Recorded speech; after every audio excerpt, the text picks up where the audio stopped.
Good evening, good evening. Hopefully everybody is okay. Just making sure we got sound and everything looks good on this end. Give me just 1 second there. You have to excuse me, I've had some sinus issues. The weather's been just terrible back and forth around here.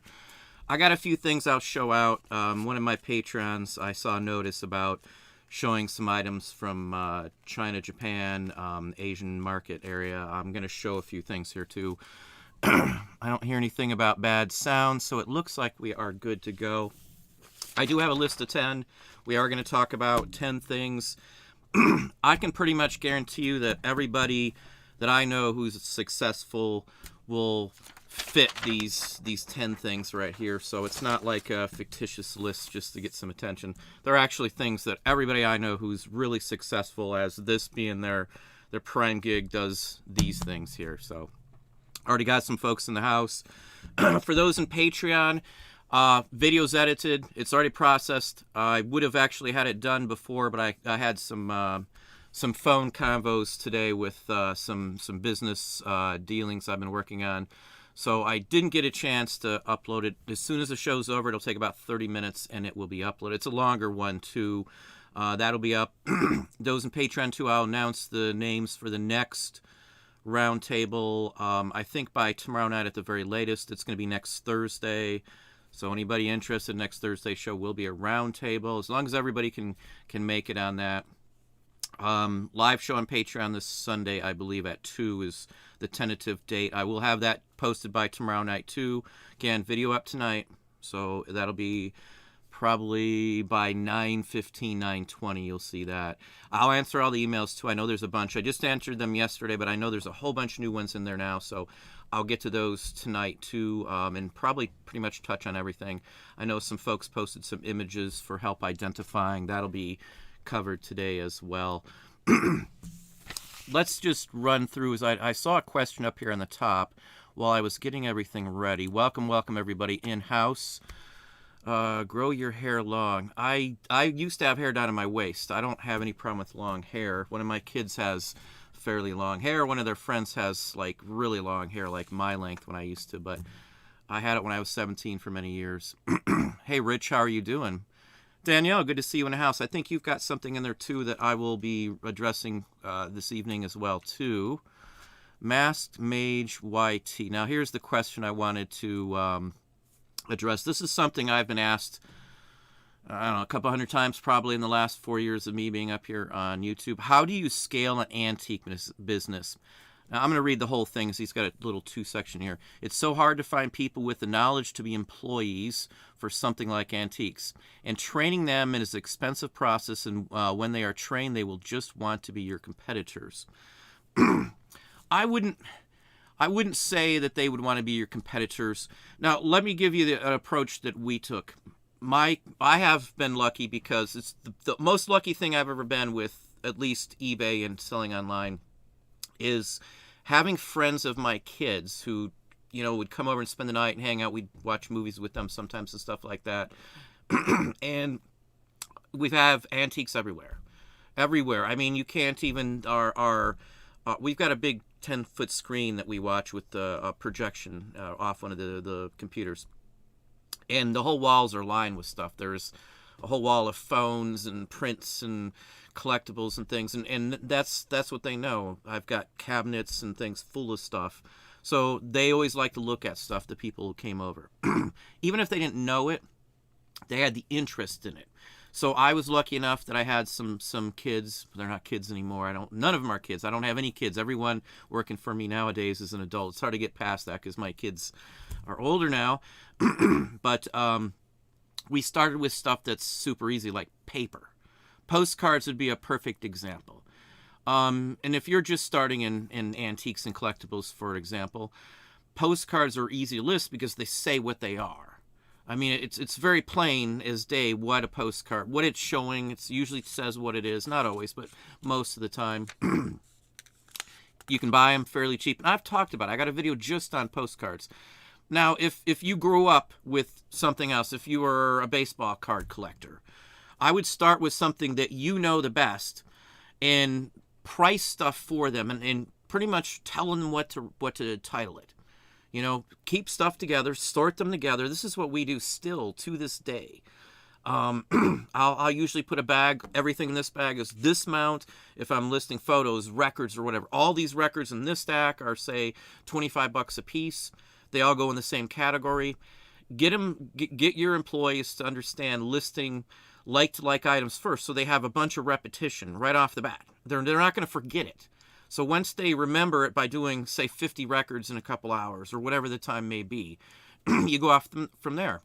With like records, for example, they're only changing like the title. You give them a stack of 45s. They don't have to change speed, size of the record, whether it's vinyl or, PVC or whatever eBay wants to call it. Styrene is what the technical name is in the price guides, but that's what I would start with, and that's what we did. Even with 78s, it was just a quick, I don't have any posties right here, but it's just a quick postie, and I state, hey, I put the artist name if it's not clearly obvious. Otherwise, they say, well, there's the artist name. I explain the labels to them for 10 or so minutes before they started the first time they listed 78s. And then I write the condition for them. I conditioned everything. I wrote down the condition.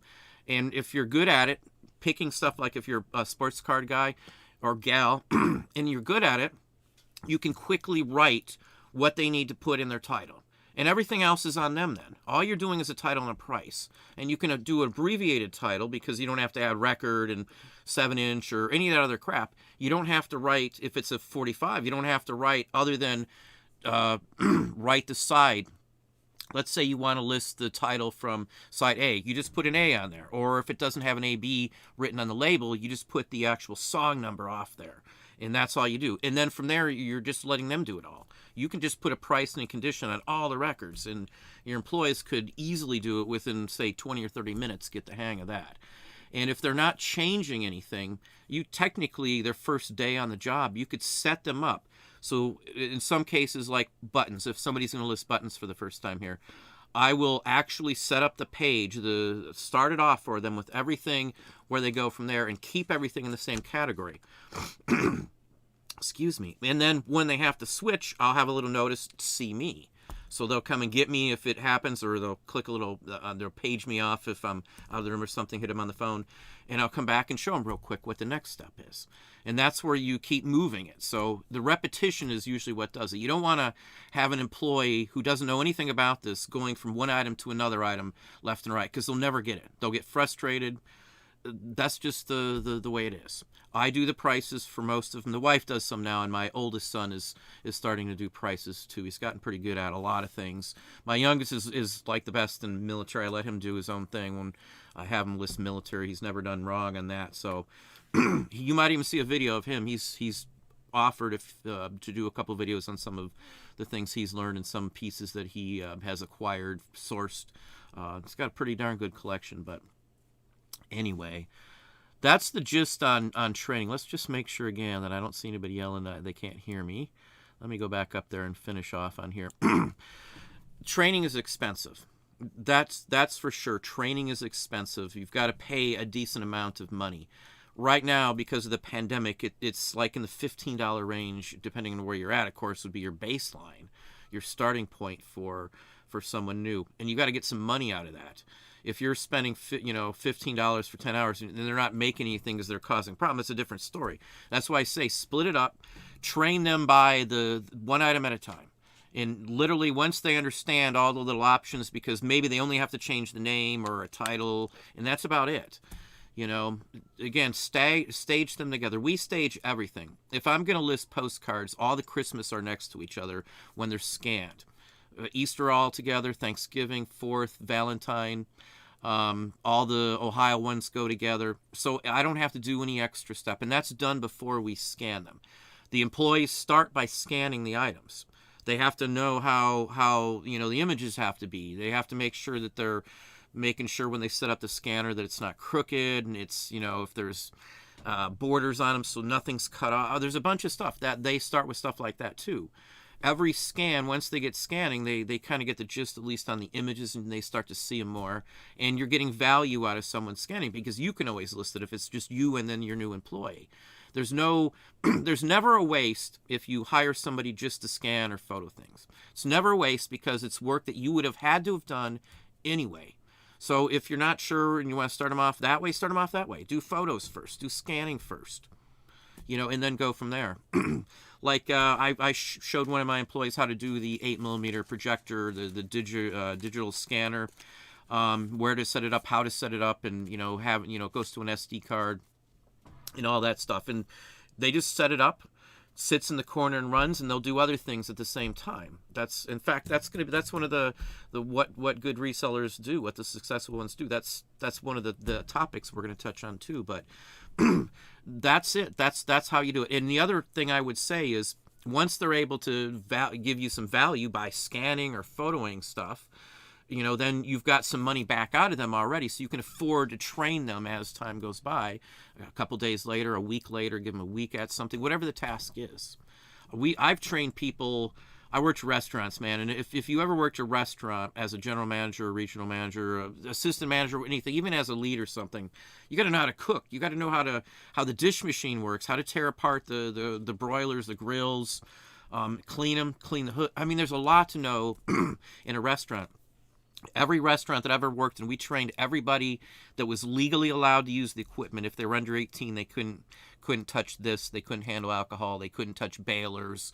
Some of the machines in the kitchen you can't touch unless you're a legal adult. Anyway, so I trained everybody else, and that's what we do here. So I can have somebody scanning. I can have somebody photoing at the same time. I can have somebody else listing. So, and if one person doesn't show up and I want to list as opposed to I got a ton of images, let's get some images or some stuff up, everybody knows how to do that. So, that's the best bet. But I keep my employees to more of the easy stuff, like a stack of photos, a stack of this, 100 of these, action figure, whatever. It's easy to label action figures too.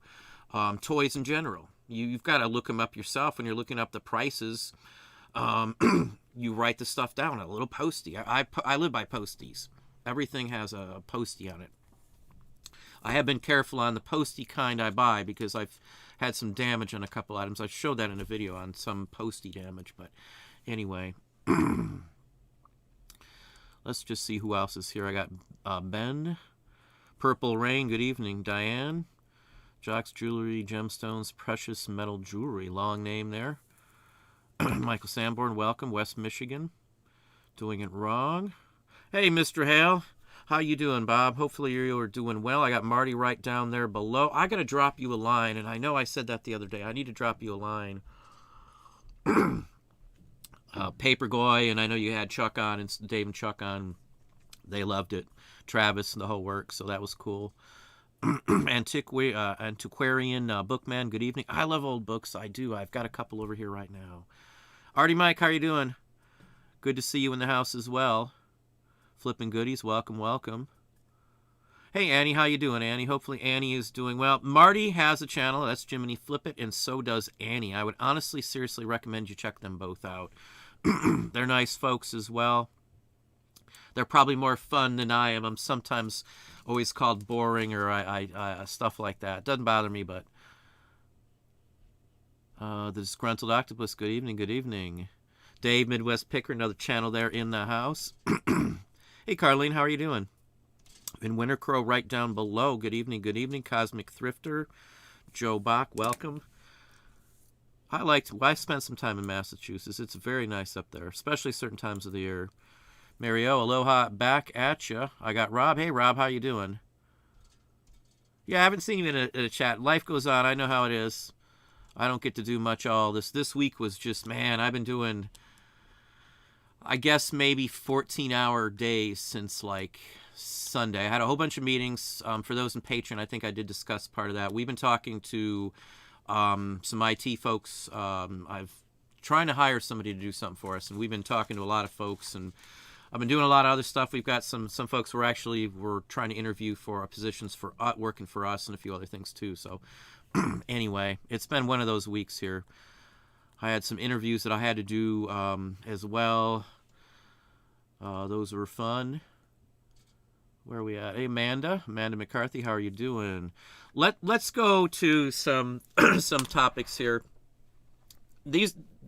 I honestly would tell you, I can't think of anybody who's successful as a reseller who isn't who doesn't stand by these things. I'm just going to throw them out here in different order.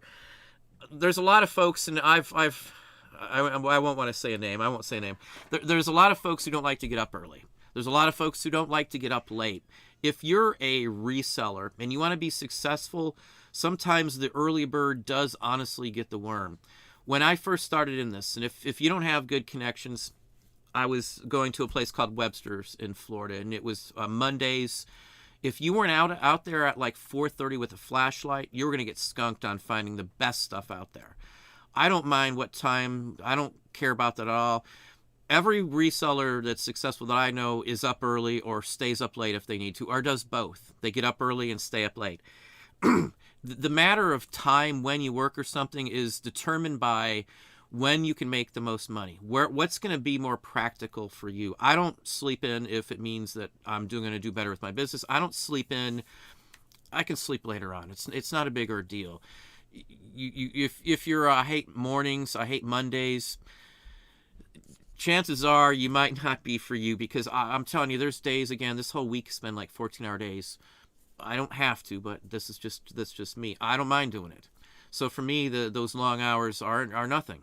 That's just the way it is. And every single person that I know that's really successful, that has multiple revenue streams coming in, that does a lot of content, a lot of sales, a lot of like site-wise. We're on a bunch of sites. Those folks have to be motivated, myself included in that list, which is another one. You've got to be motivated. For me to get up early, it's no big deal. I am usually, honestly, up before the alarm clock goes off every morning, because I'm always worried I'll miss it or sleep through it. So I've got this paranoid thing, I guess. I don't know, but I'm always up before it. Maybe on a Sunday I'm not, but that's about it. I'm up the minute it's needed. Don't hesitate. Don't worry about the time, the hours that you're out there getting up or staying up late. I've been on the road at like 3 a.m. going to get something on a purchase that was a 3 or 4 hour drive away, and I had to be there many times. I had to be there before he left for work if I wanted to get it, pick up this item. Sometimes it's get it now, or I got other buyers. You got to pick it up by now, or I'm going to go on to somebody else. All that kind of stuff. So I don't mind. I don't mind whatever it takes. If I got to get up at 2 a.m. to be somewhere at 4 a.m. because it's a 2-hour drive away, that's what I'm going to do. So your schedule is based on what's needed, I guess I should say. And again, that's the best way to do this. You've got to be on the ball with every aspect of your business. Now, I said motivation.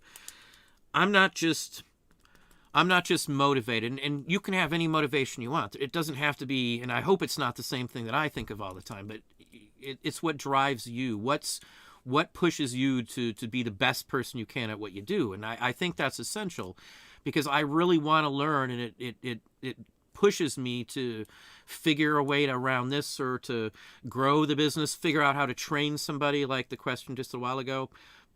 These are all things that are going to make you successful, and they're not just words. You've got to really be that person. You've got to really want it, I guess. You've got to be motivated. My motivation is working 20 years for somebody else in terrible jobs with all kinds of awful things happening, and missing first steps, first words, tons of time away from my wife and kids when I traveled, and training. Every job where I worked in retail and restaurants, it's a 3-month training outside of town. So, you get like 1 or 2 trips back for 2 days, and that's including a drive time, and that's usually all we got in between. So you're gone for almost 3 straight months. And a couple of the places, you were literally gone 3 months. You couldn't go home. You didn't have a vehicle. They didn't get your rental car. You had to fly for insurance purposes, is what it was, I think they said. 'Cause I wasn't a big flyer back then, but all of that makes you motivated. I never had a lot of money, neither did my family. So I'm not missing anything if I don't get more than they had. I don't care about all. Yeah, I want to have money, but I'm not. It's just not me. My motivation is more the time factor. I say it all the time. It's the freedom, the ability to use my time as I want to. Life's short. You don't want somebody else controlling your personal time, your personal life, basically. The time away from your loved ones, whoever or whatever they may be.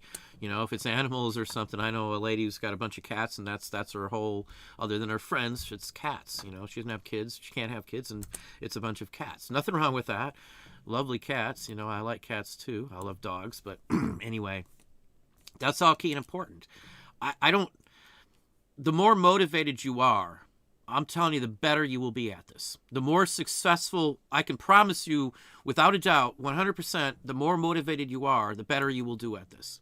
It's a given. It's a given. I don't know anybody who's motivated, who's not at least making ground. They're gaining on this. They're growing their business. They're working it, even with sales situations and stuff like that. Because I've been hearing a lot of folks, and I've seen other people point out, you know, check this out, they're having sales issues, other sellers and stuff, YouTubers and stuff like that. I don't get to see many of that stuff, but I hear it all the time now, sales, and I see it on almost every video. There's like probably half a dozen people talking about sales on every video. That's comments on every single video. If you want to help out, you can leave some comments down in the description box, or not the description, the comment section, on how your sales were, or how your sales are going now. It'd be interesting to know. I always wonder on that. Our sales are okay, so I don't have any way to compare it to what other people are experiencing. Again, I can't complain at what's going on at all right now. I mean, with the sales, I don't want to, that sounds kind of bad. Doesn't give up easy. Let's give you something else that I would say.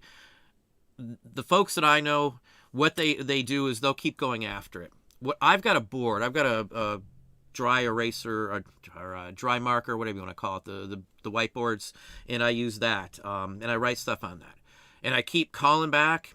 There's a building I'm trying to get into. I'll give you a real life story here. I'll give you something else. I don't usually talk about stuff like this, but there's a building here. I'm not going to tell you where, because somebody else might figure it out. It used to be a business. It used to be an antique store like 36 years ago, and I've been tracking it down. I've looked in the windows. The stuff's all in there still. It's a big store. It's not something small. It was a family business and the whole works. One person owned it. I've been after this for a long time. The owner's gone. He's passed. I've had to track down and go and get records. Had to figure out who owned it. Now I've been trying to figure out how to get in touch with them, and I've been going back and forth, and I finally got a number. And I mean, I don't give up on stuff like that. And that's how you're going to have to be. You're going to have to not let some, like, let's say sales wise, you're down dead in sales for a couple days a week or something. You've got to realize that sales can go and they can come back in at any given day. You could walk into some huge assortment of stuff tomorrow and have a massive sale. I don't let that bother me. I know you need the money, you got to pay the bills and stuff, but you can't change it. You can't change it. It gets you down. You're not going to be motivated. You're not motivated. You're not going to make as much money. You're not going to be as wanting. You're not going to put as many hours in. I mean, it's a like a, a domino effect almost. All these things that I do and most of the people that I know do, they work together. You know, they feed on each other. The motivation is like the crown jewel of reselling, in my opinion. I know that sounds strange, but that's really what it is in my book. If I wasn't motivated, I wouldn't want to get up in the morning. I might miss the best thing. I mean, estate sales used to be, you know, you have to be there first. You have to line up if you want to get stuff. Not so much anymore, but that's how it is. Again, it all flows together. I don't give up, and I kept calling until I got somebody there who wanted to clear the building out. I guess that's the end of that story. That literally, I finally got in touch with something. It took 6 months. It took 6 months of me, and I'm not spending an hour a day. It's a 5-minute process, but I don't give up. If it means I call every third day take a 5 minutes out of my day to call that, it's on the board until I get a don't ever call me again, or nope, not interested, and it's gone.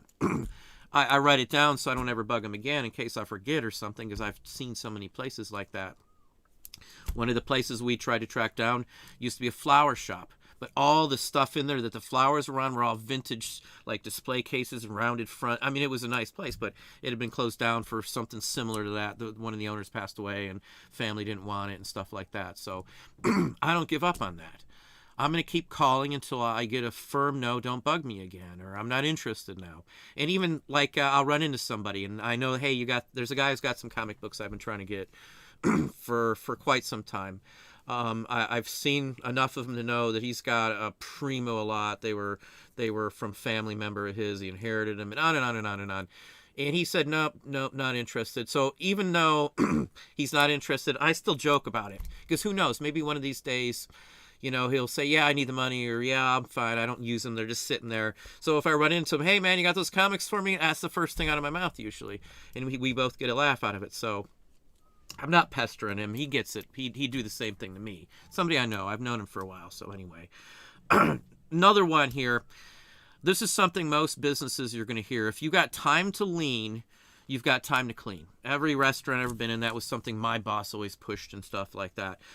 Now, the point of this is you've got to be able to work independently. You have to be able to work as a reseller without the need for somebody to tell you to do this or do that. Like 1/3 of the population is suited for this. Those are the statistical averages. So that's 66% of the population would rather not set 66%, but would rather work for somebody so they don't have to worry about all the other junk that goes on. There's nothing wrong with that. A lot of people just don't want to have to do the bills. They don't want to mess with all that kind of stuff. They don't want to have to be the do everything type of business or job. There's a lot of stuff that isn't fun doing this to some people. I don't mind most all of it, truthfully, these days, because it's, again, motivation. I don't have a boss. I can use my time however the heck I want, and I don't have to answer to anybody for that. I'm successful at what I do because I stick to my guns, and I try to do the right thing for my business.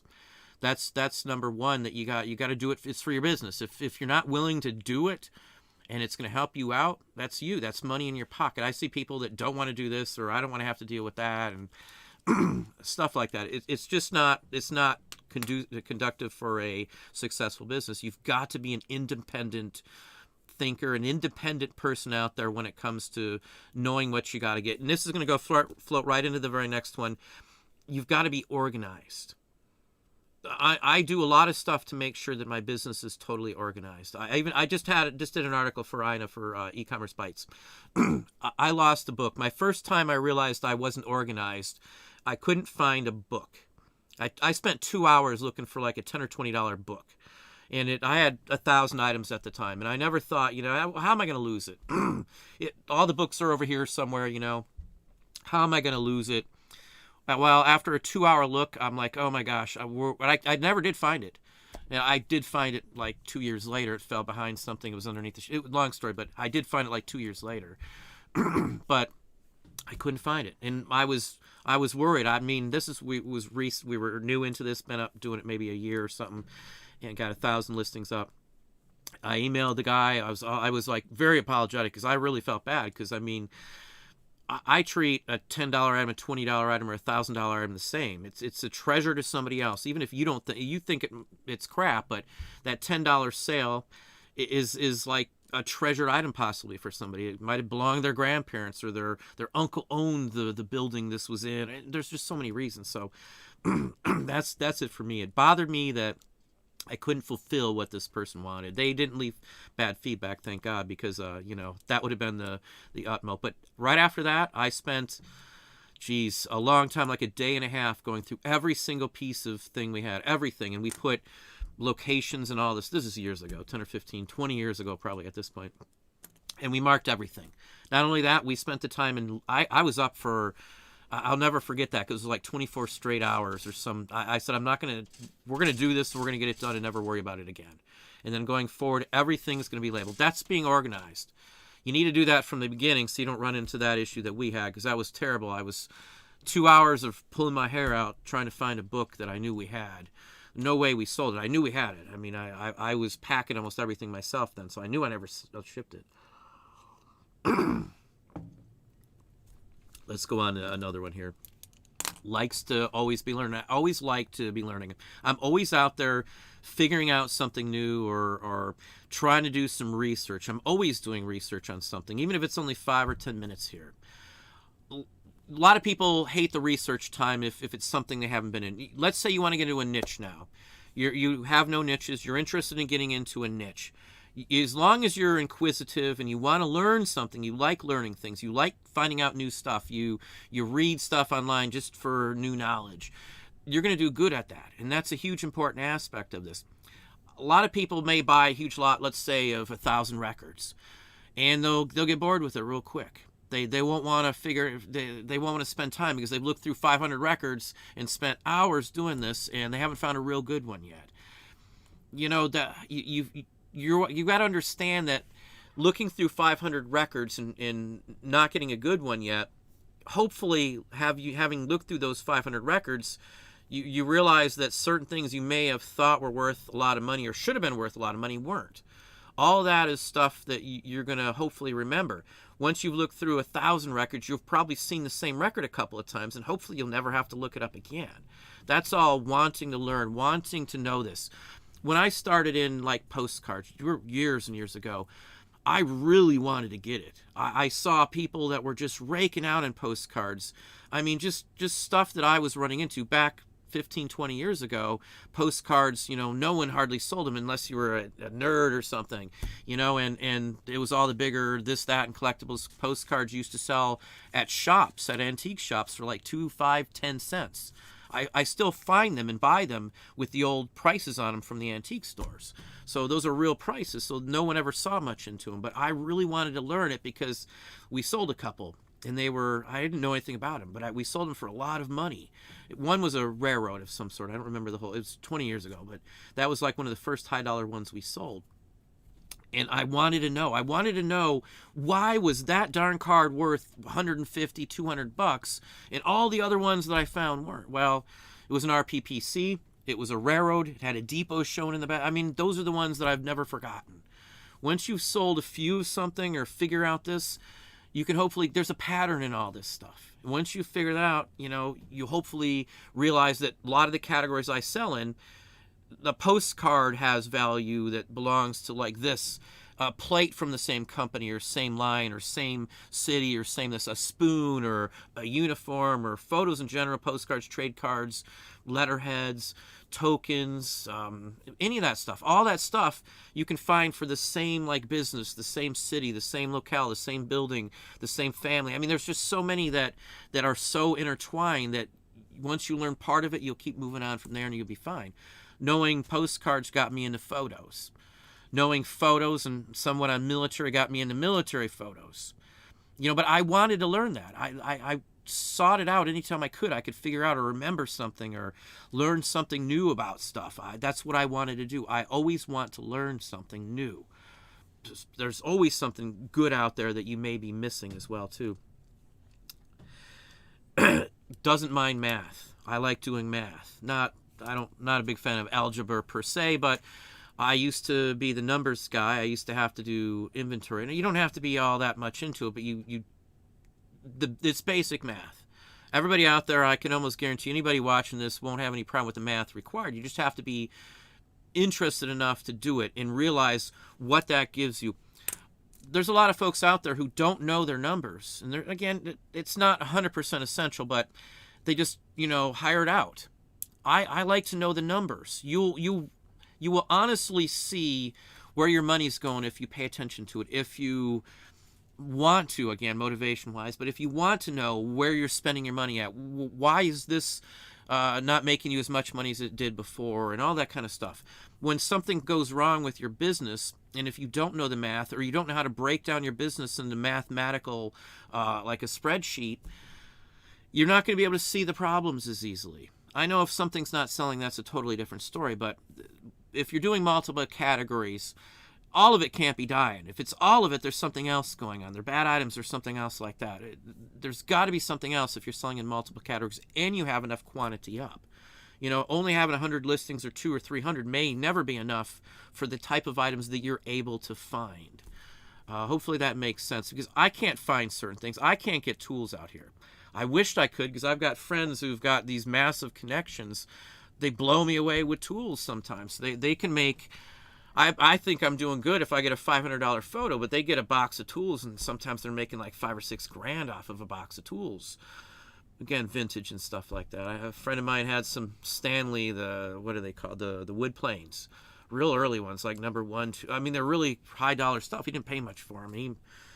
I can't do that. I don't know enough about those. I'd love to, but for me, it's not worth spending the time to learn them all, because I don't run into them enough. Everybody around here, if it's a picker or it's a flea market guy or something, They already have people they sell it to. I can't break in. Someone would have to pass away, and I'd never want that, to never even think about that happening just to get it. I don't care. I'm not interested that much, but that's what you got to do in some areas. So I can't get a lot of things, and I guarantee there's a lot, probably 60-70% of the people out there have that same issue that I'm talking about right now. That's the same issue. You can't find this, you can't find that. Some things are everywhere, like postcards are everywhere. I've traveled, I bought postcards in California. I bought them in Boston. I bought them in Florida, Valdosta, Georgia, Glen Burn, Georgia, Greenville, South Carolina. Geez, all the way through Alabama, Mobile, Tuscaloosa, all the way to Arkansas, Denver. I bought them in Michigan, Kentucky, Mississippi, Louisiana, Texas. I can't tell you where I haven't bought them. I mean, I can't think of a single place. So that's like the gateway vintage collectible, I would honestly say, right this second. Because even if you buy a huge assortment of them, usually you can pull enough out and then resell them as a lot again to at least make a profit and learn them. Worst case scenario, you're going to at least not lose any money, would be my personal take. As long as you're not buying just all new junk, you've got to at least realize the vintage 1910, 1940 range, or 50s at the latest, usually. Not all of them. Some sell that are new, but the math is huge on that too. We talked about long hours is another thing. I don't stop when it hits 8 hours. I don't stop when it hits 10 hours.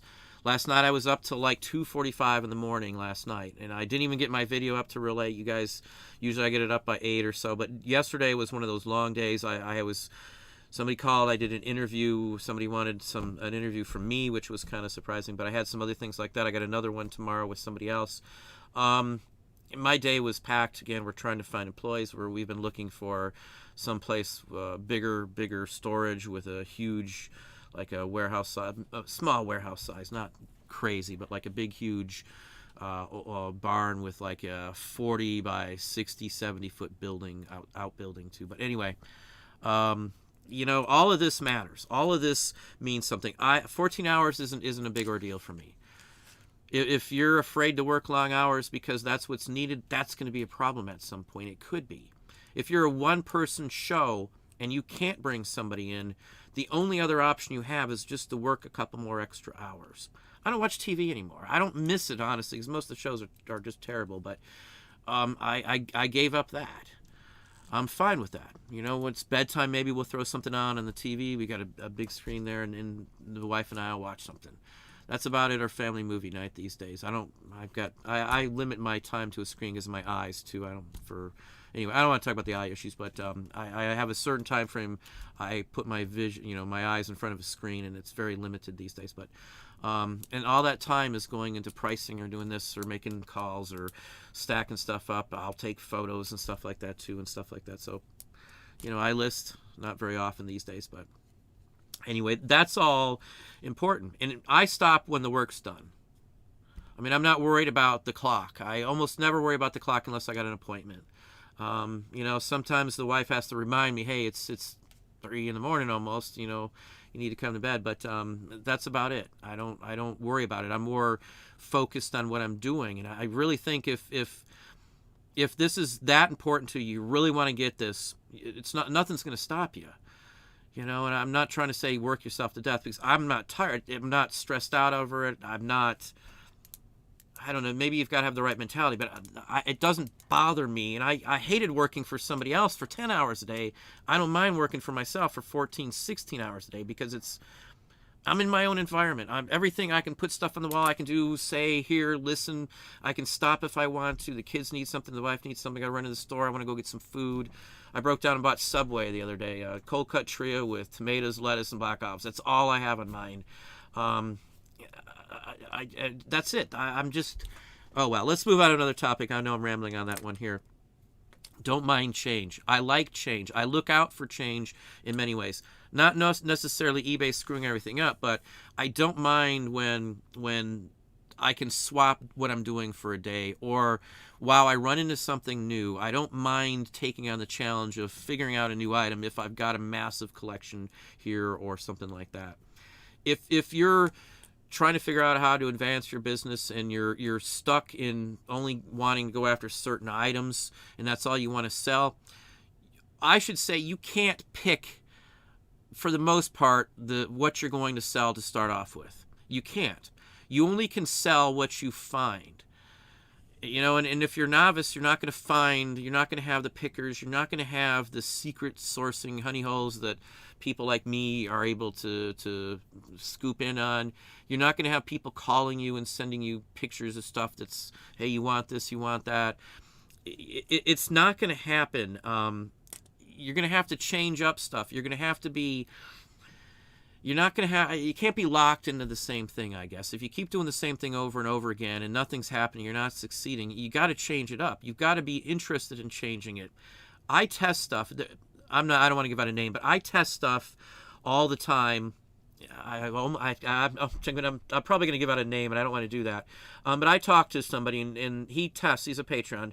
He tests stuff out just like I do all the time. I mean, he tests some things a little more than I do, and he's been extremely helpful, as a couple other patrons have, with figuring some things out. I like changing stuff up. I have been testing... We only relisted self-similar, ended and sold self-similar 600 items on Wednesday morning. Usually I do 2,000 on there to see if maybe the quantity. And I only do it on certain days. I write down the results. I don't do... any more than that, and I compare them to days of the week. I mean, I've got basically a chart, a spreadsheet broken down on when the sales come in the best. Am I doing this? Am I doing that? And I'll try something constantly and change it all up. And it's the only way you're going to figure out what works for you and what doesn't work for you. Just like me being able to find specific items. I give up on that. Certain items I can always get, photos and stuff like that. I gave up on tools. If I run into them, that's a different story, but I never run into them, ever, ever, ever, ever. If there's a sale or something else like that, the tool guys know who to call ahead of time. They can always, they snake me out every time. I can't get them. They get these Craftsman toolboxes full of like 50 things that are worth, $60 a pop, and they're paying $50 for the toolbox, and, on and on and on and on. Hey, Dom. Dom's in the house here. Well, thank you very kindly there for the $10 super chat. And you don't ever have to do that, Dom. Burn that midnight oil. Yeah, I don't always like burning the midnight oil, but when I'm into something, I'm into something. I cannot stop. Obviously, you know who Primetime Treasure Hunter is, so give him some love as well. Thank you very kindly, Dom. Thank you, thank you, thank you. Let me get back to the topic there. Half the time I miss the super chats. I'm sorry. Again, you've got to understand that nothing's going to be the same. You're going to understand that there's always going to be fires to put out when you're doing this. It's never going to be the perfect day.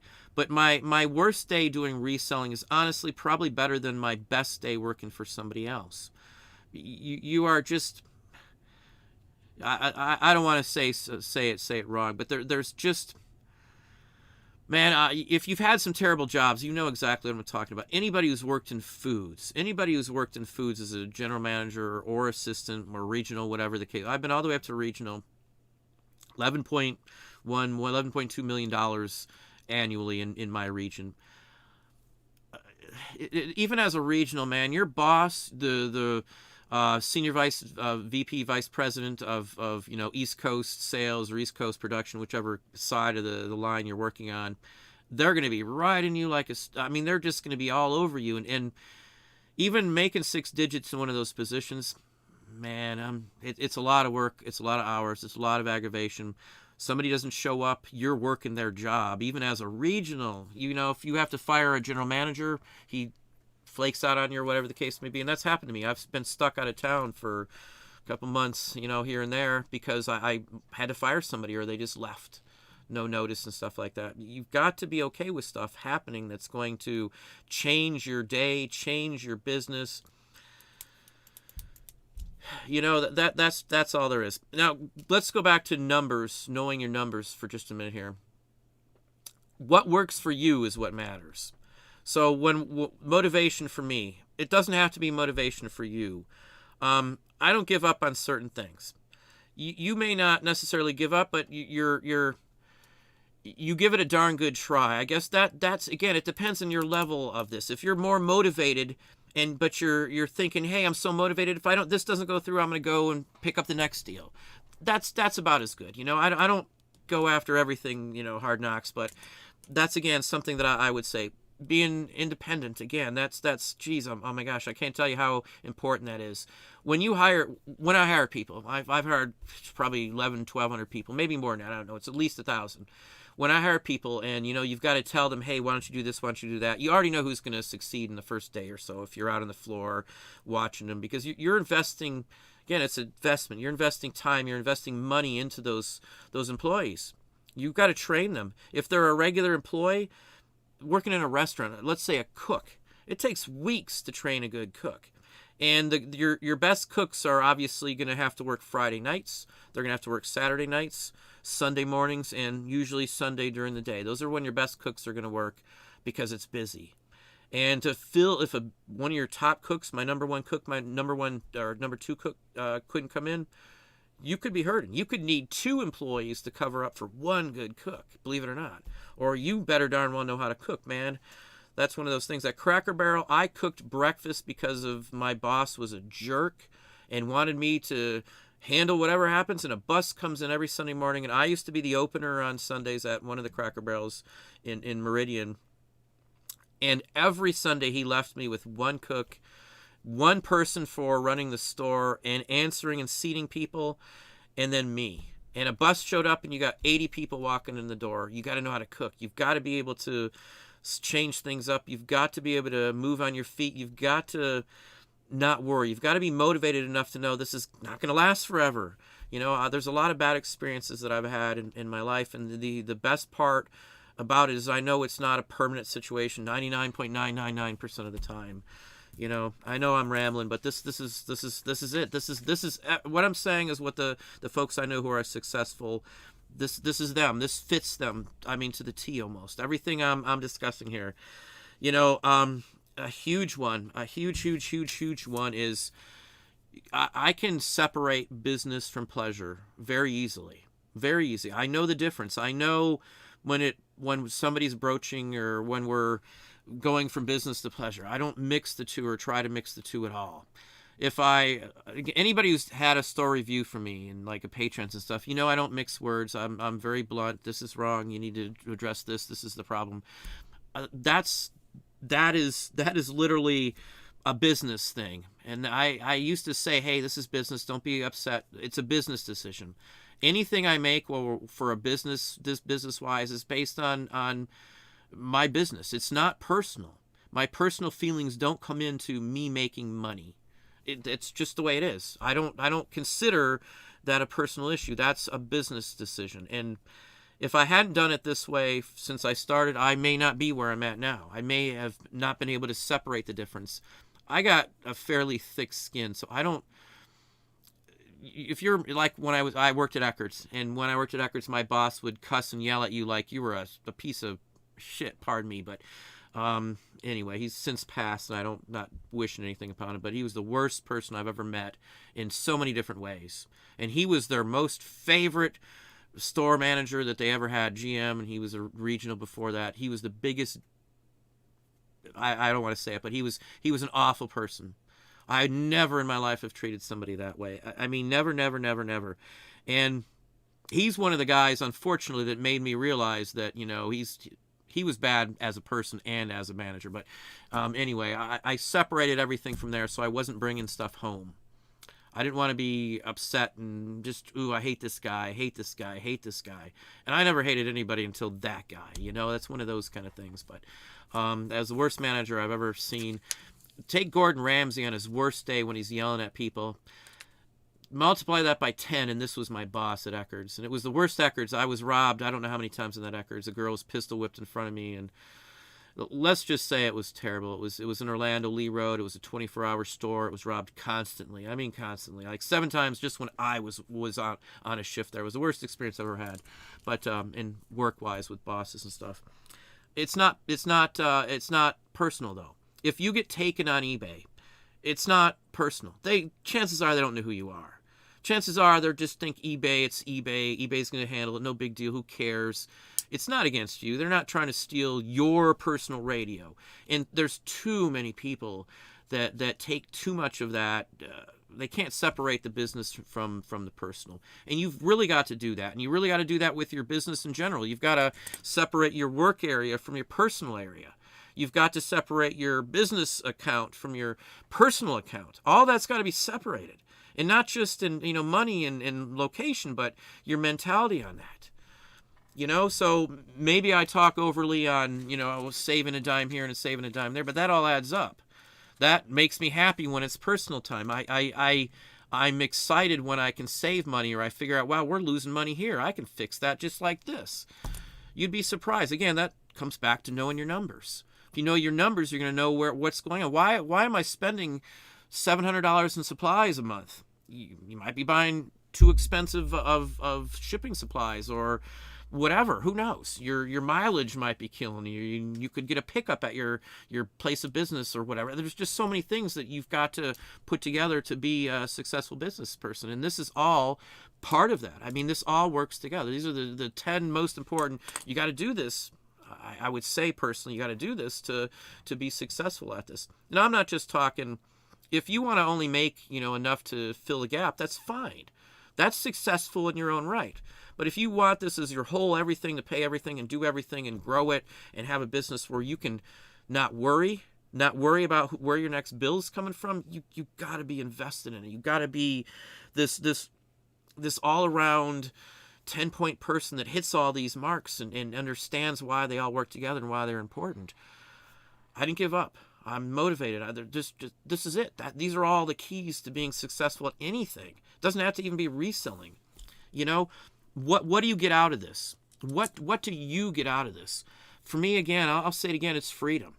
I don't care about being rich. I don't care if in all honesty, I don't hardly even look at the bank account anymore. I mean, I know roughly how much is there and we balance it once a week, but I write the numbers down and then I move on. I'm not dwelling on the numbers. Right now, I could do whatever I wanted. I could go somewhere. I could travel. I'm not hurting for that aspect in my life. I don't spend anything. I don't worry about any of that. I don't even wear jewelry anymore. I used to be gold chain and rings and all. I don't care about that anymore. I don't care to live high in the hog. I don't care to do any of that. I'm saving it for, security, for not having to worry. For those of you who, like me, who lived paycheck to paycheck and had to write a check and mail it before you had the money in the bank, and you were going to have to drop it in the bank at the ATM the night before your check might have hit there, you know what I'm talking about, because those are things that I've had to do. If you ever had your electric shut off because you didn't have enough money, you know what I'm talking about. And that's where I come from. I don't ever want to be in that spot. So all of these are just like second nature to me. Here's one more test if you are going to be good at a reseller. I'll give you, I guarantee you, if this is you're going to get there. If you go to the mall and you're just trying to figure out, you're supposed to be shopping, you're supposed to be taking the wife or your girlfriend or whatever, or your loved one, whoever that may be, and they're looking and you're figuring out, well, that's worth $50 and they only got $30 on it. Chances are you're going to be good at reselling. If you're out at a grocery store and you always go to the bins, their clearance section, and you're figuring out, and you're probably going to be good at this. If you go to Walmart and you figured out where all the clearance sections are, where all the stuff is, and you're probably going to be good at this. If you've done this as a kid, or you grew up going to flea markets and you don't mind that stuff, you're probably going to be good at this. Those are all factors that a lot of people that I know have in common. I mean, that's the way it is. If I go anywhere, I don't care where I go. If you take me someplace, or I'm going to go out and hang out with you or something, whoever you are out there, I'm going to be looking to see what's up. What can I get? What's available? But it's not like I'm going out to do that. I'm just always doing that. I can't stop. If I drive down the road, or you're driving down the road and you see a sale on the side of the road that you didn't know about, are you going to do a second look and drive around the block, which is something I might do depending on what it looks like. I mean, those are the things that you're going to be successful if that's you. If you're always looking for that, even if you're just driving to take the kids to the school event or a game or something like that. That is me. I can't get past that. It's like, even if I don't want to do it, I forget that I don't want to do it and I'm already doing it. I mean, I go to Kroger's and stuff. Well, not Kroger's anymore, but at like Target, for example, or Myers we go to nowadays. So I won't do Kroger's ever again, but I look at their clearance section. I always go by the bakeries and see if they've got bulk stuff that they're clearancing to see if I can buy nuts and stuff like that. The nuts always go. I'm telling you, that's one of those things here. I know I've rambled for a little bit here. I do apologize if that's not your topic here, but that's me. This is me all the time. So I'm not like on screen this is Don and off screen he's somebody else. This is me. If you've there's some folks who've, in fact, I think there's one person in here right now that I've hung out with for a little while, but this is me. This is what I truthfully 100% feel. If these 10 things are you, it's just going to take you time, and that's it. That's all you need to get to the end of the road, to get to where you want to be. You're going to get there if you've got all these steps, or even if you've got 90% of them, 80% or more. You can earn and get to those other spots there. And I know this a lot of people, it's not motivation and all this stuff, but it is. It is. I swear to you, motivation is like the key to this. Having a goal gives me motivation. I want to hit that goal. I'm striving to hit that goal. I can work 10 more minutes to get a couple more listings up today, tomorrow, the next day. And you know what? I'm usually going to hit my goal within my time frame. So anyway, let me show you a few things here before we get any farther in here. Now, this is for one of my patrons. I won't call out his name because I don't know if he's in house right now, but I love a lot of the photos, early photos and stuff, and the best ones to always find are China ones for me. And I've sold China stuff. I've probably sold, I don't want to be, I'm not exaggerating at all, probably $25,000 in the last 3 or 4 years of just stuff from China. And that's probably a pretty darn good number. One of the reasons I dig and try to get this stuff is because I know it's out there enough. There's a lot of folks who went there. There was a huge boom for tourist travel in the 1910 era, 1920s era, 1930s era, and even during World War II, because again, they were on our side at that point. So anyway, let me show you, and I'm gonna have to go to a different screen so I can see if you can actually see this.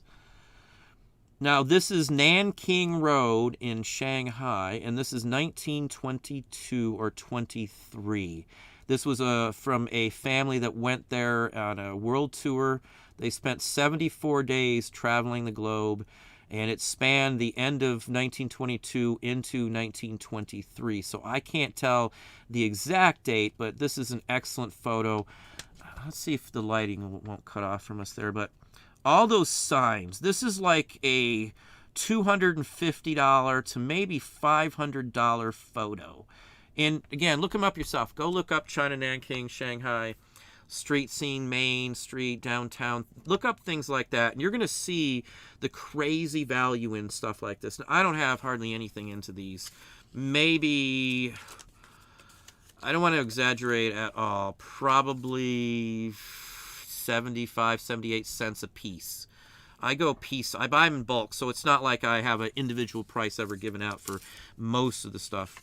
Now, this is the Bund right here, and this is again in Shanghai. This is on the waterfront, and look up the Bund if you want, B-U-N-D, well known. You'll see it in tons of images, but this is again another street scene. Not as nice as the last one I showed you, but these are real photos. These are the authentic. You can see the reflection from the chemical, the photo itself. These are all real photos.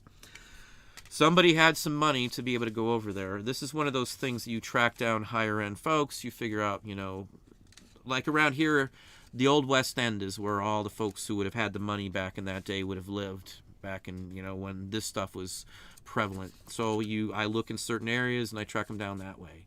It's the only way that I know of to do it. So, let's show you another one. This looks like Nanking Road. Yeah, this is Nanking Road again.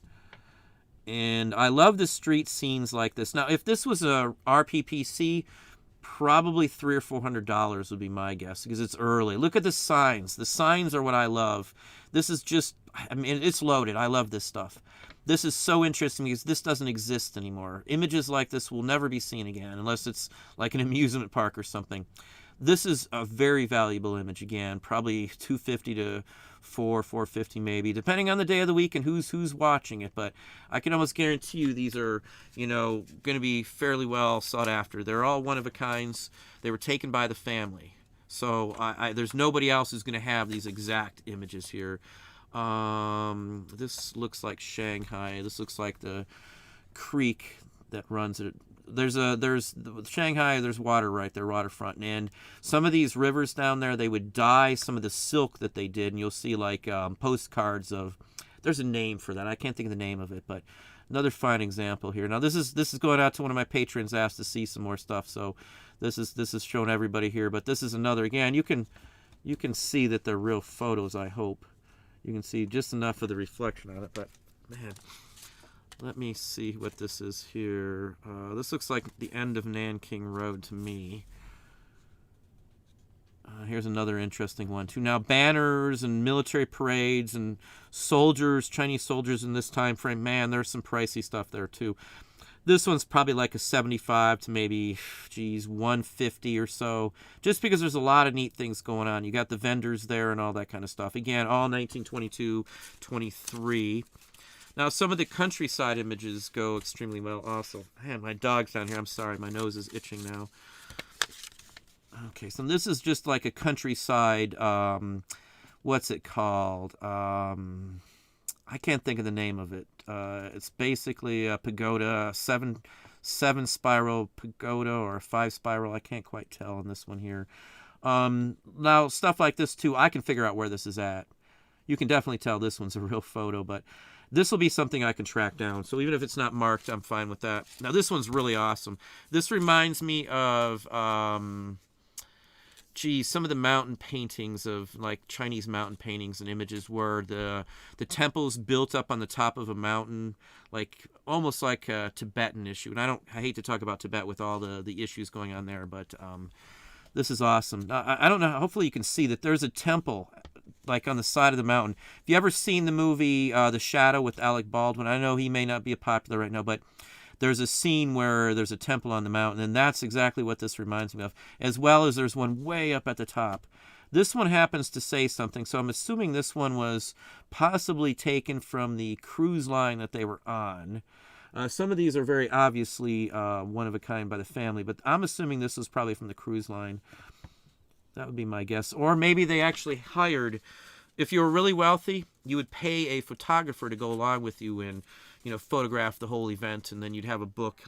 I've got a couple. I think I've shown a couple in my Patreon group, but I love old steamship photo albums and stuff, and I've got a whole stack of them, but I just love those things because it's like life that doesn't exist. If I ever found one for like the Titanic or Hindenburg, when I'd love to have that. I've got some Hindenburg items, but no inside photos. And here's a really nice one here, just fabulous looking image. This again would be something you could track down by what's in the background and all that. And this one has a number, so I don't know again if that's from them hiring a photographer or not, but these are definitely hand printed, one of a kind and stuff. This is a pretty interesting one. Even some of these everyday life ones will get you $20 or $30. So, I don't complain on any of that kind of stuff here at all.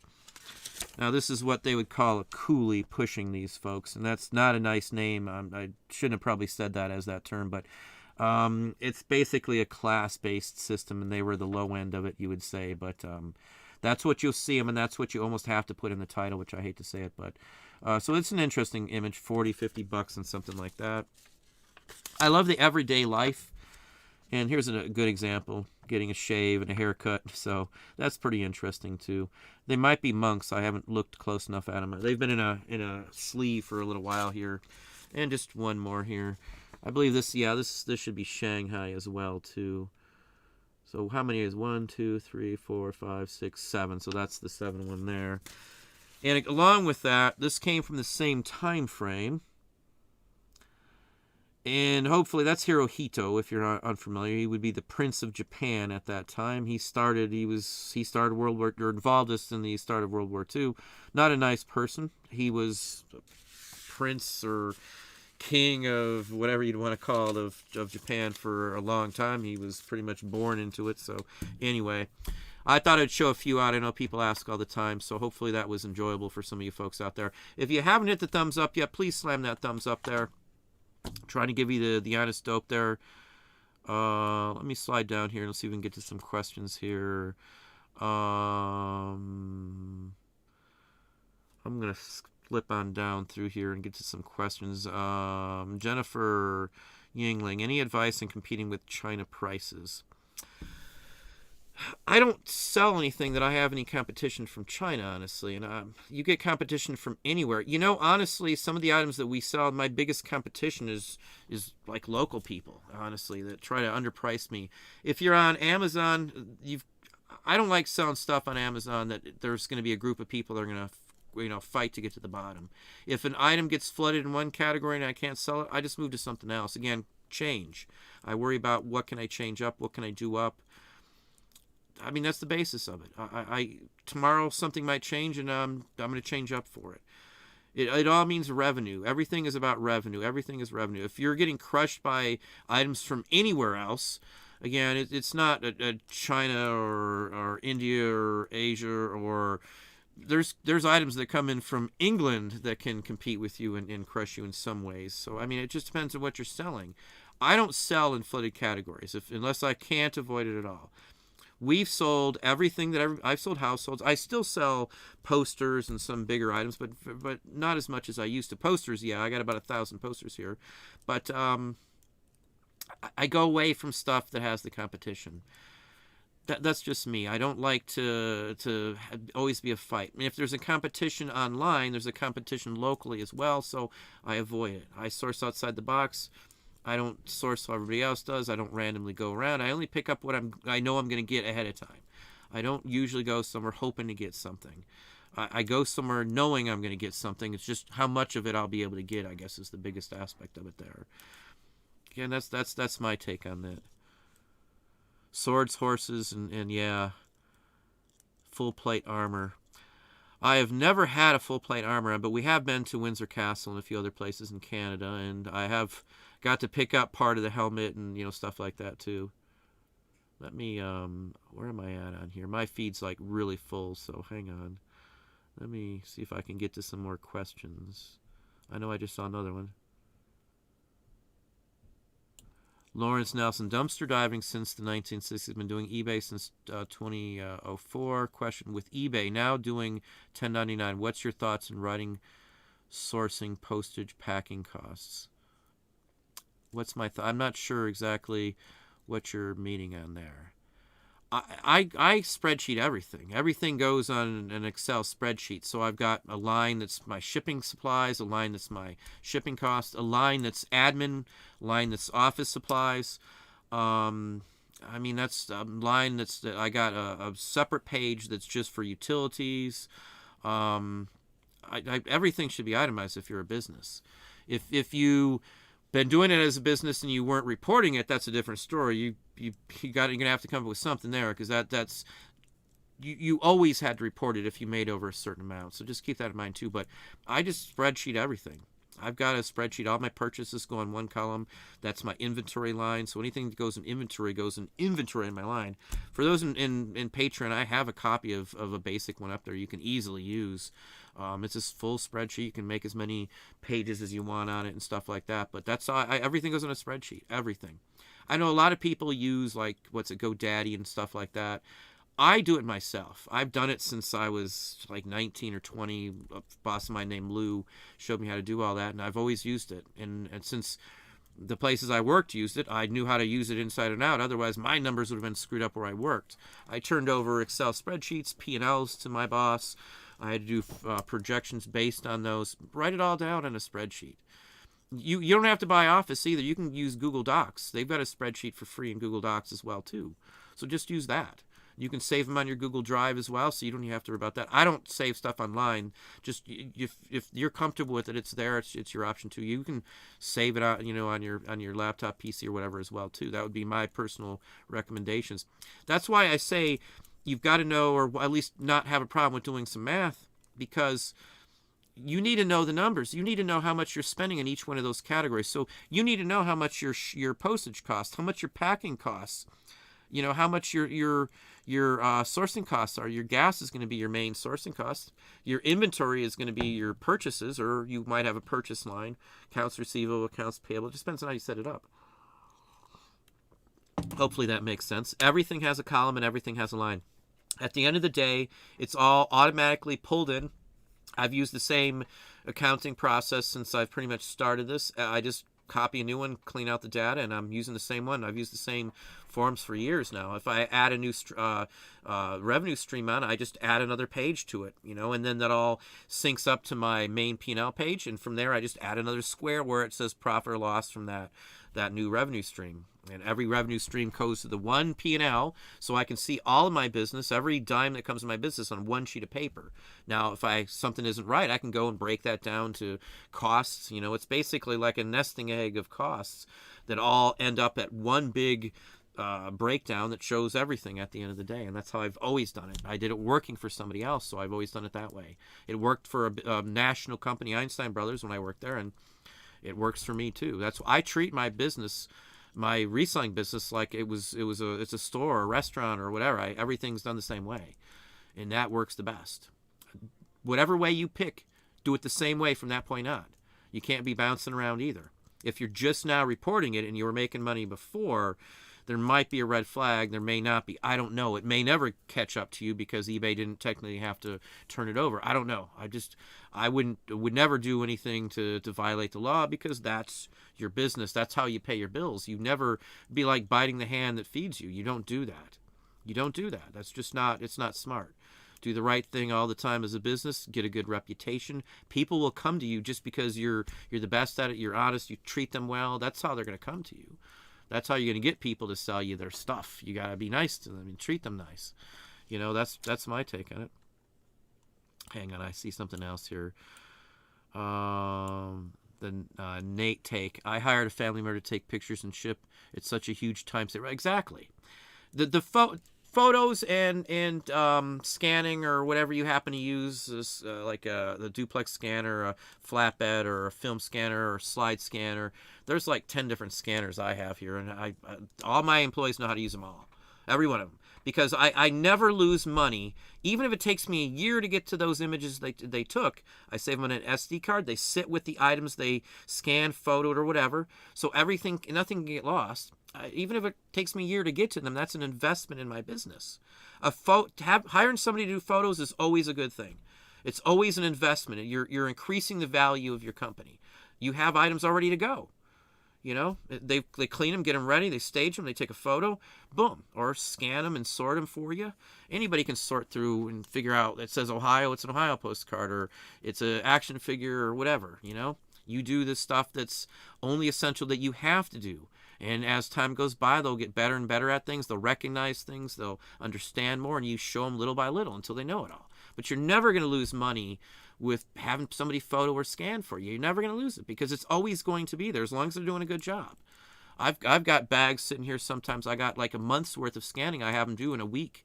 They'll scan for an entire week, and then they'll list after that. They'll list the stuff that they scan, and so will 2 or 3 other people. You know, figure out what works best for you. I mean, change it up. You know, I'm motivated, and most of the people here, if you give them a commission, 5% of sales of stuff they list, that's worked very well to get my kids. My kids neither wanted to do the listing, but now they both list. You know, the one son sold, you know, thousands of dollars worth of buttons alone, and then he sold this. And I mean, it all adds up, and it gives them a motivation. You know, give them a bonus or something too. Yeah, here's somebody else. In my opinion, make a spreadsheet of anything that's a deduction and take it to local tax accountant. Yeah, if you're somebody's going to do your taxes as a business and you're just like a sole proprietor, $3 to $450 probably would be a fair judgment on how much they're going to charge you for business.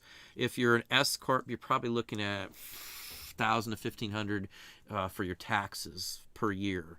An S corp, you're an employee, you still collect, you know, Social Security. I mean, the S corp is probably the best round if you're a reseller, in all honesty.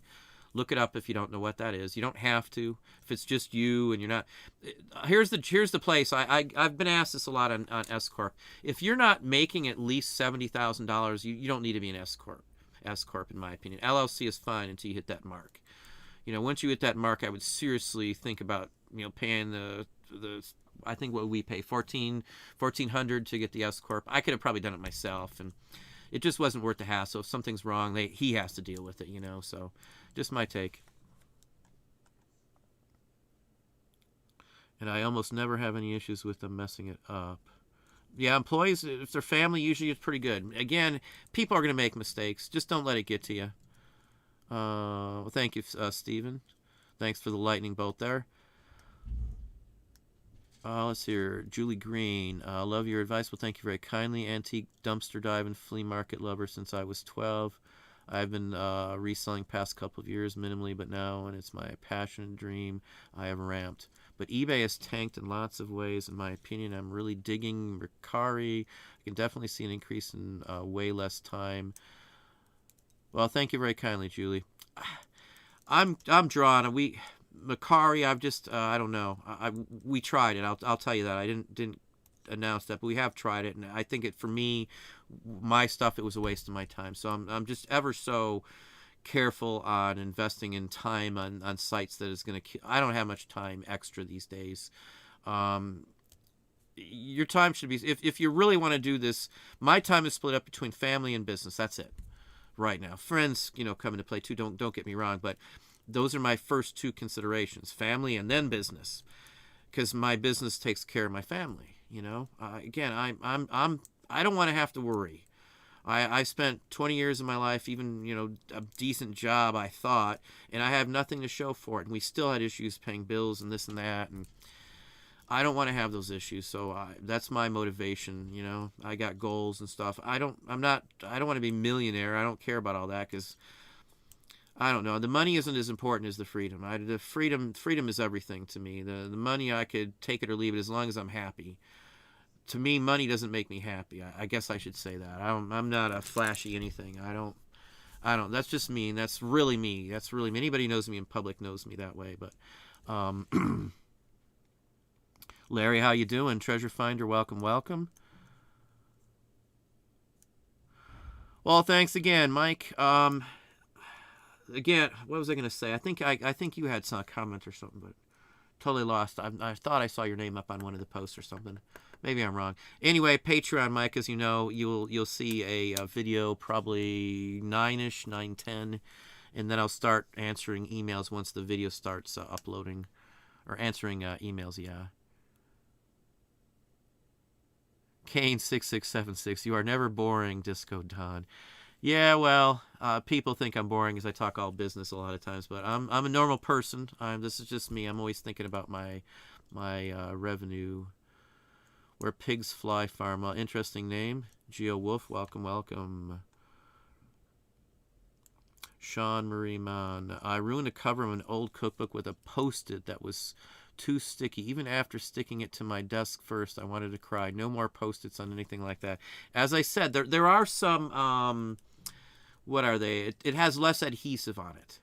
Those are the ones that I pretty much only buy now. I'll spend a little extra money, but we actually we get the big Post-it notes, and then we chop them up into strips of 3 with a quick paper cutter here, and that's what we do. I know it saves like $12 a month times 12 months. That's honest. It was $150 just by cutting them up, and it only takes seconds to cut up a big stack of them with it. We've got one of those big paper. I do art, so I got a paper cutter. But anyway, yeah, I ruined a couple postcards. I was a little bothered that I was.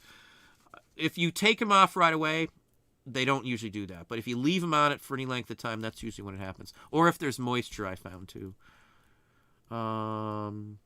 Lurking Carol. I really like Mercari, but someone reported me just because I wouldn't sell them a toy for $3, so my item got removed for no reason. Yeah, I've heard of stuff like that too. Like Kat, the nurse flipper, they locked her account. And I've heard 2 or 3 other people who said that. My experience with them, though, is that my stuff wasn't selling because it's not the market. There's nobody interested in the stuff that I was really trying to peddle my wares, so it's just not worth my time. So invest if you're going to go to another site or something, it's got to be worth your time. you got to invest in knowing how the site works. You got to invest in making sure there isn't issues. You got to check your accounts there. I mean, there's a lot of effort put into another platform. For me, I wasted the time, and I said I'm not going to do that. It wasn't worth it. Poshmark, it wasn't. I didn't like it. I didn't like it at all. I didn't like the share and the closet. It just wasn't for me, you know. And if I'm going to have to invest the time into it and a learning curve and different style of clothing, I stick to the sites where I can sell the same type. Amazon, I stick to, and Etsy and Hip and Discogs. Geez, I'm missing Walmart. And then I've got a bunch of little sites and stuff like that too that are more niches. There's a couple auction formats that we've been delving into lately as well too. So I stick to stuff that I know I'm not going to have a learning curve. I know the stuff's going to sell. If it's working for you, that's great. If they're lowballing you all the time and there's a lot of hassle, and eBay's worth. I don't like all the issues with eBay. I hate the glitches. I hate that they're tearing everything up and ruining it. But at the end of the day, I make a lot of revenue on it. People say, why don't you quit? I don't quit because this is a business. This is a business. Again, this is another thing. Any of those folks who say, well, I hate eBay. I'm going to just quit. I'm tired of it, blah, blah, blah, blah. Is it a business or is it personal? I guess that's the biggest point. And I'm not going to cut off a revenue stream that's making me good money because it caused me a headache on average an hour a day or 20 minutes here, 20. It's not the money outweighs it. Again, I'm not all about money, but it's 40%. Why would I cut it off? I don't cut off anything until I have a replacement for it. When we got out of clothing, I had a replacement for it. I wasn't just, I'm going to cut it because I'm tired of it. I worked through it. When I worked for places, if I hated the job, I waited till I found something else before I left the job. I gave my notice other than once in my life, and I gave a notice and I did the right thing. I don't know. That's just me on that. We're going to end it in just a few minutes here. You've heard the 10 most important things to do. Those are really it. I am telling you, if those are you, or you write yourself a list of the 10 things that you should be thinking about or worrying about, motivation has got to be number one on that list. And the rest of those that we went over are I don't care if you think it's important. Those will get you somewhere. Those are the traits that get you to the place you want to be, wherever that may be, whatever it may need to be for you. And this is my thing. This is my calling. This is what I wished I knew I could have done 20 years ago. And my life would have been a lot better. My kids' life would have been better. Time with my family would have been better. I wouldn't have missed all the experiences and time with them. And, you know, it took 20 years, 30 years to find it. But anyway. Let's see if we can't find one more comment or question that's important in here, at least that we can help somebody with. Thomas Gardner. I can't use Ink Frog anymore, I would say, because of the end and sell similar. So we are actually, I've been spending some time. I spent 8 hours one day talking to IT people, paid for some of that too. So I paid for their time and effort, and we want to get something made. I'm just sick of it. And if I can't get it made, I'm going to take a class on it's the one class that helps with apps and stuff. It's a class on phone apps and things along that line. So it'd be like a third party with APIs it has to deal with. And if I can't find somebody to do it, I'm going to take the class this summer. I'll take the eight week abbreviated course class at UT, and then I'll do it myself. As much as I don't want to waste the time, I need to figure this out. If somebody can't do it for me, I got to figure it out for myself. And again, that's what you got to do.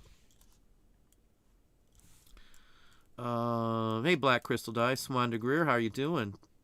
Barbara, good evening. Lurking, Caro, I get up at 9, but I stay up till 2 a.m. usually. If there's stuff to be had before 9, I get up before 9. If you can't get it before 9, that's their call. But I don't mind. I don't have a set time usually, other than being real early, because I want to get as much done as I can. That's, again, me. That's just me. And I really think that having the ability to do it any time is your best bet. I let the calls I get dictate when I'm going to do something. My schedule for the week, I usually don't know till sometimes a week or two in advance. Sometimes I have to change it because something will come up. So I don't mind changing stuff around anyway.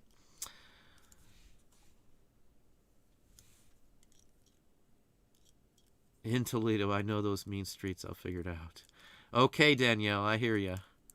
Marilyn Wilson, how are you doing? Beautiful Arkansas. I spent some time in Arkansas. I stayed in a huge 3-story, this massive resort that's a huge log cabin on the side of a hill. It was interesting, but I was away from the family, so I don't like to do that. Didn't like to do it then. Yeah, please hit the like button if you haven't already. A little slower tonight. I don't know if we've got a lot of stuff going on. Sometimes I know I find out that I'm up against somebody else, and it kills my views on here. But if you're enjoying the conversation, please slam that thumbs up on me here. Doing it wrong. Sales are affected seasonally and situationally. Now, there's an exception to that. I can tell you without a doubt, my sales right this second are as good as they've been through all of fourth quarter. The busiest time of fourth quarter. If you sell vintage and in niches like we do, the collectors who want the stuff that I have, they don't care about any of that stuff. It's all extra income. The stuff that I sell is no one needs. No one needs 99.99% of everything I sell. The people who buy it have expendable income, whether it's first quarter, second quarter, third quarter, or fourth quarter. It doesn't matter to them. If they want to fill their collection, they're spending the money. I don't. I seriously do not have the dip. I swear to everybody out there that my sales are as good. This month I hit the second highest sales I've ever had this month.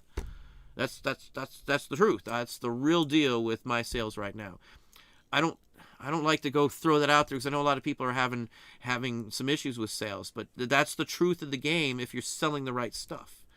Seasonal only affects you if you're selling categories that seasonality is going to affect it. Your buyers may not have money in certain times of the year. It's summer and it's going to be summer clothing, or they're outside. A collector collects whether it's sunny outside or raining or whether there's snow on the ground. They're going to collect it either way you go. So we've gotten rid of stuff that we had the seasonality on. Another reason I gave up clothing, because you'd have to switch it out, and coats would sell better certain times of the year, and jeans better, and shorts. I mean, there's a lot to it. That's why retail clothing establishments change out their inventory for seasonality. I had to get away from that. I got away from it. I started going after the other stuff, and it's changed our business immensely, because I don't have 3-4 months of the year that's slow anymore. I don't have really any months of the year that's like that. I might have a little dip for a week or two during a holiday, and then it goes back up from there. So overall, it's an average. I don't care about a day here or a week there. At the end of the month, where am I at? That's what matters. If you sell the right things, you'll be hard-pressed to get a drop-off. I swear to you, if you do that, you know enough, you have enough quantity of certain items, you're going to have those sales coming in, day out, regardless of the day of the year, day of the month, what month, or any of that stuff. It's moot. It doesn't mean a thing anymore for us that's the supposed drop-off for everybody. It's not for everybody. It's only for certain things, certain categories you sell it. It's not a brag. I'm not trying to down anybody for saying that, but that's what I've come to the conclusion. I sold what everybody else did. We sold households and home goods and big radios and stereo systems, and I've sold, workout equipment, and sold a RV, a massive one. I've sold everything that everybody else sells. I sell picture frames, big massive ones, still to this day. I got one sitting right here that we have to finish wrapping up. So I sell everything. I've sold the clothing. I've sold NOS. I've sold books on Amazon, in bulk, FBA. I've played all the games and stuff, and I figured out what doesn't die down, and that's all I worry about these days. Your bottom line is what matters. Who cares? Who cares what you sell, as long as you can be into what you're selling, as long as what you're selling doesn't turn you off or doesn't force your motivation to go bye-bye. I like what I sell. And if you like what you sell, you're going to do better. That's what I would say. I like it. I'm into it. I'm interested. I don't mind spending time to look it up. I don't mind looking for it. I don't mind talking about it or stuff like that. That's the best bet for everybody out there. Let's see what else we got going on, because we got a couple other. Barbara Engro, sales are down. I'm ending and relisting and slashing prices and all the inventory. Spending more time fixing bad listings, listing 30 items a day. Very good. Very, very good there too. Now, for us, I didn't have to end and sell similar, so my prices were fine. I didn't have to do all this extra work until October 12th.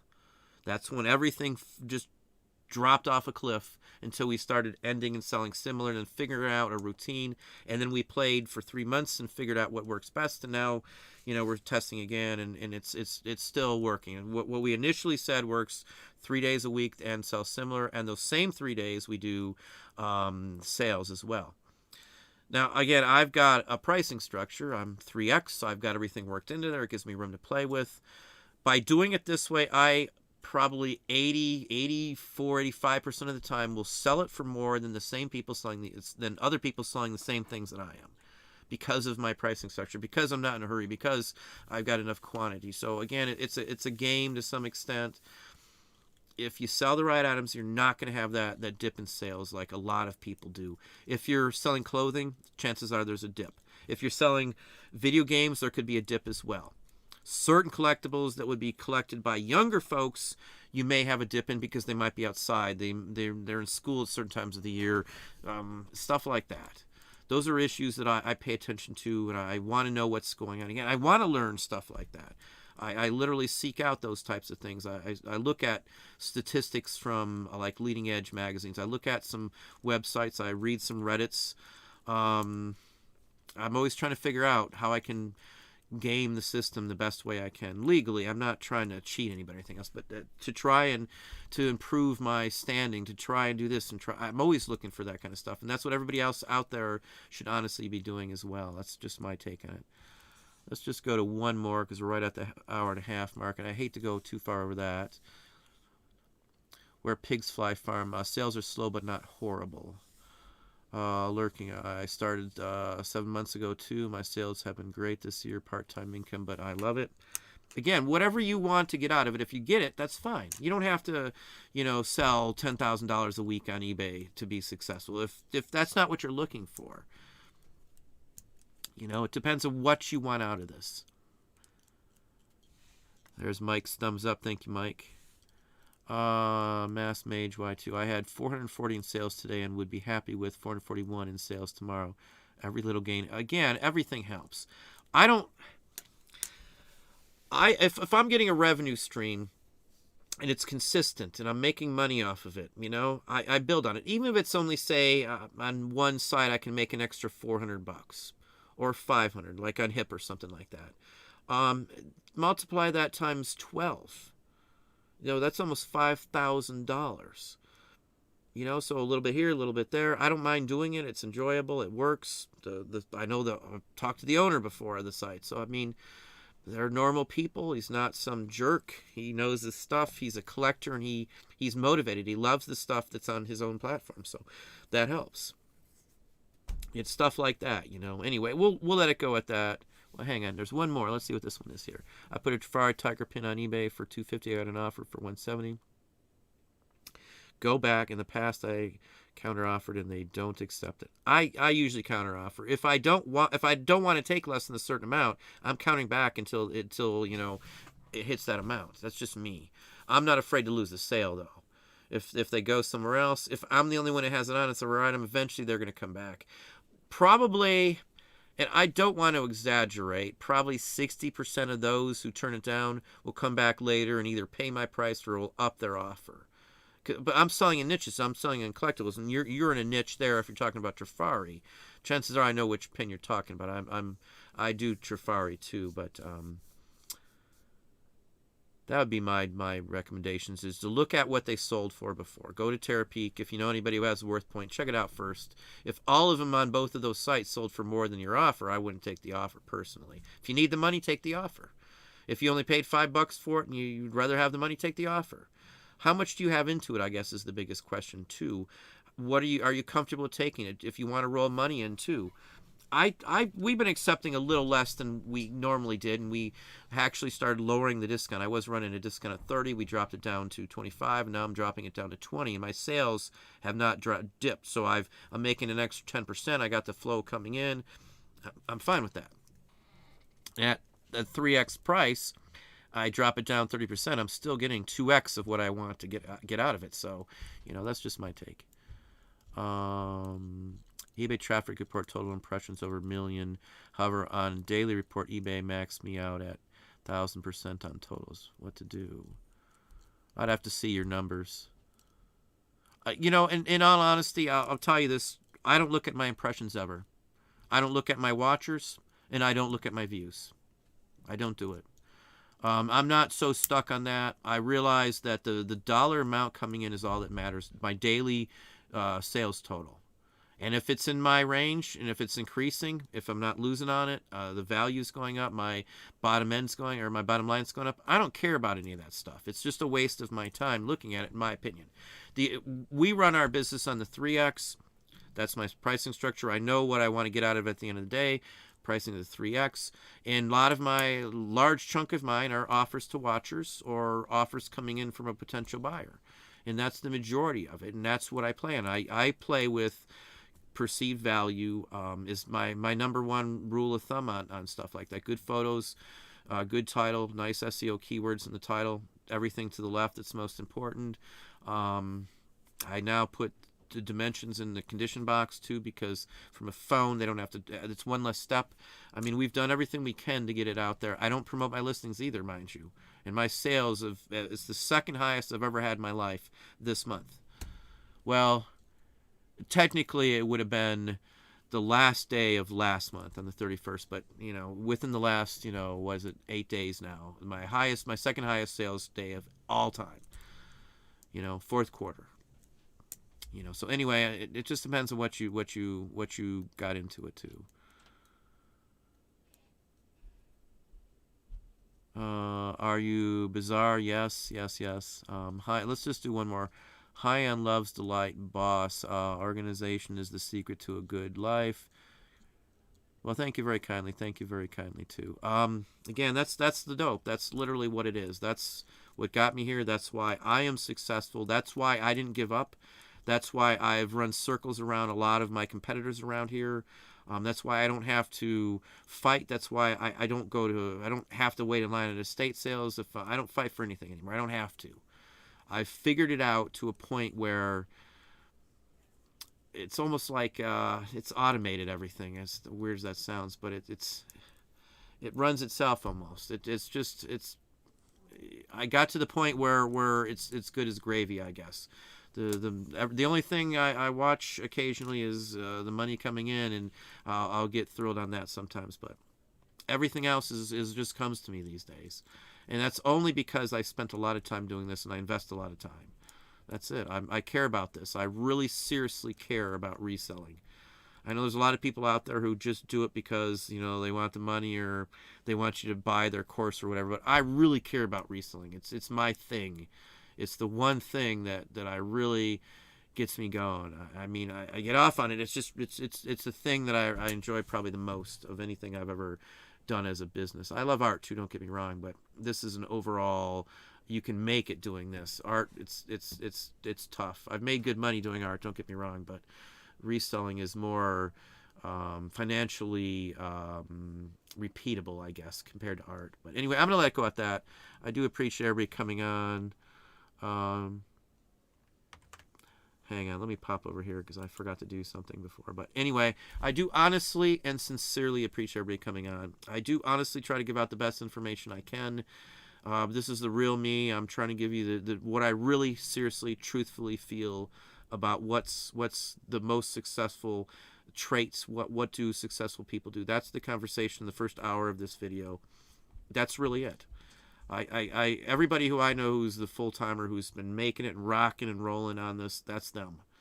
Every one of those things fits them to a T. Every one.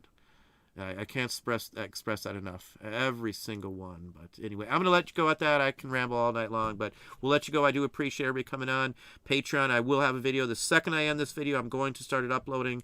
And give me 25 minutes or so at the most. It's a 30-minute video or so, and you're going to see it up there. I'll have it posted. I'll try to get as many responses, emails, and everything answered as well.